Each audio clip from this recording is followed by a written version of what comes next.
Hello, मैं PC sir आपके अपने स्पीड कोचिंग सेंटर में आप सबका स्वागत है। आज की क्लास में हम क्लास 10th बायोलॉजी टॉपिक है हेरिडिटी आनुवांशिकता। तो आनुवांशिकता क्या है?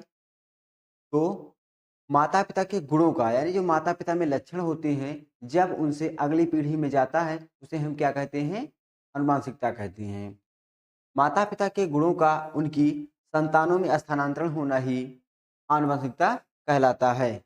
यानी जो माता-पिता में क्या होते हैं, लक्षण होते हैं, जब वही लक्षण अगली पीढ़ी में ट्रांसफ़र होता है, चला जाता है, उसको हम क्या कहते हैं? आनुवंशिकता कहते हैं। अब देखते हैं कौन-कौन से लक्षण होते हैं। जब बच्चे अपने माता-पिता जैसे क्या हों?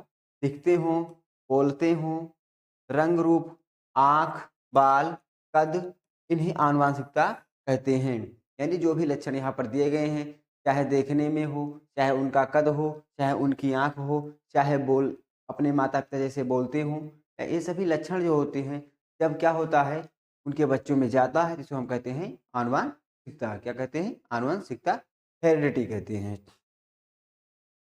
आनुवंशिकता किनसे होती है? यानी जो लक्षण जाता है, वो किसके माध्यम से जाता है? Gene, DNA, chromosome.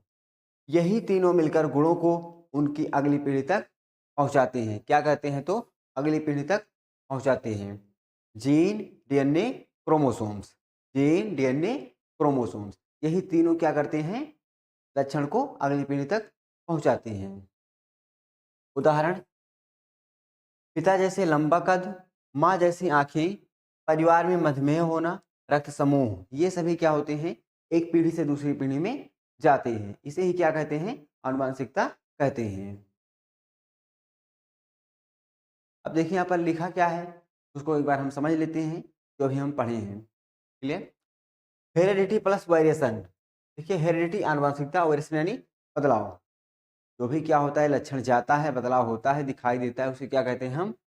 उसका जो अध्ययन होता है आनुवंशिक यानी जेनेटिक्स। जेनेटिक्स क्या है? जीव विज्ञान की वह शाखा है जिसमें हम आनुवंशिक लक्षणों का अध्ययन करते हैं।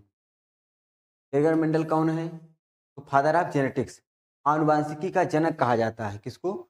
तो जॉन ग्रेगर मेंडल को आनुवंशिकी का जनक कहा जाता है। जॉन ग्रेगर मेंडल को आनुवंशिकी का जनक कहा जाता है।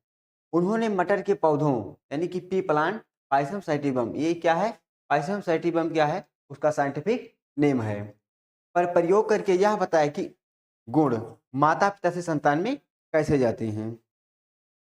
तो अगर हम बात करें जॉन ग्रेगर मेंडल की, तो जॉन ग्रेगर मेंडल ने क्या किया? तो मटर के पौधे पर प्रयोग किया। उन्होंने यह बताया कि माता-पिता से जो लक्षण होते हैं उनकी संतान में कैसे जाते हैं, या कौन-कौन से लक्षण जाते हैं, किस प्रकार से जाते हैं। अब देखते हैं ये पॉइंट जो लिखा हुआ है, एलील। किसी एक ही गुण के लिए जीन के दो विपरीत रूपों को एलील कहते हैं।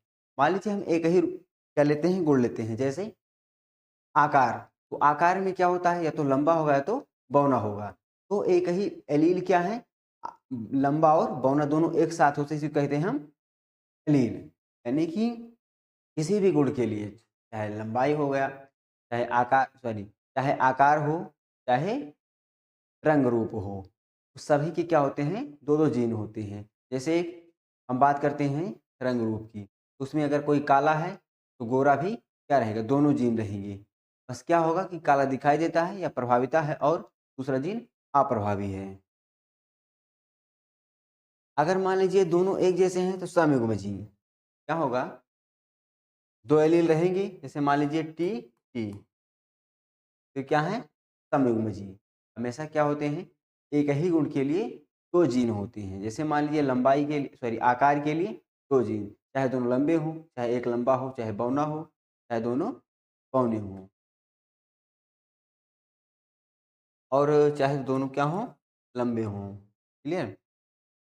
जब किसी एक गुण के लिए दोनों एलील एक जैसे हों, तो उसे समयुग्मजी कहते हैं। समयुग्मजी का मतलब है दोनों एलील एक जैसे हों। जैसे टी, टी, ये दोनों एलील क्या हैं? एक जैसे। टी, टी, चाहे दोनों बौने हों, चाहे दोनों क्या हों? लंबे हों, चाहे दोनों काले हों, चाहे दोनों गोरे हों, चाहे दोनों लाल हों, चाहे दोनों हरे हों। एक ही जैसे अगर दोनों एलील होते हैं, तो उसको हम क्या कहते हैं? समयुग्मजीव। अगर दोनों एलील अलग अलग होते हैं उसको कहते हैं विषम युग्मजीव। अब देखिए यहाँ पर क्या लिखा है, फिनोटाइप। किसी जीव का बाहरी दिखाई देने वाला गुण या रूप ही क्या होता है, फिनोटाइप। यानी कि जब भी हम किसी को बाहर से देख रहे हैं तो उसको हम उसका रंग रूप आकार जो भी हम बाहर से देखते हैं, हमें जो दिखाई देता है उसे क्या कहते हैं, फिनोटाइप कहते हैं। जो गुण हम अपनी आंखों से देख सकते हैं उसे क्या कहते हैं, फिनोटाइप कहते हैं। जैसे पौधा लंबा है या बौना, आंखों का रंग, बालों का रंग, त्वचा का रंग, ये सभी हम क्या कर सकते हैं, बाहर से देख सकते हैं।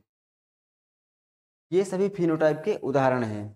किसी जीव के अंदर मौजूद जीनों की वास्तविक बनावट जो अंदर छिपी होती है, यानी जिस लक्षण को हम बाहर से नहीं देख सकते हैं लेकिन वह गुण भी माता पिता से उनके संतानों में जाता है, ऐसे गुण को, लक्षण को हम क्या कहते हैं, जीनोटाइप कहते हैं। किसको क्या कहते हैं, जीनोटाइप। यानी जीनोटाइप या जीन प्रारूप क्या होता है, तो जीनोटाइप या जीन प्रारूप वे लक्षण होते हैं जो हमको बाहर से दिखाई नहीं देते हैं। जो लक्षण बाहर से नहीं दिखाई देते हैं उसको हम कहते हैं जीनोटाइप, लेकिन जो लक्षण हमको बाहर से दिखाई देते हैं उसको कहते हैं फिनोटाइप।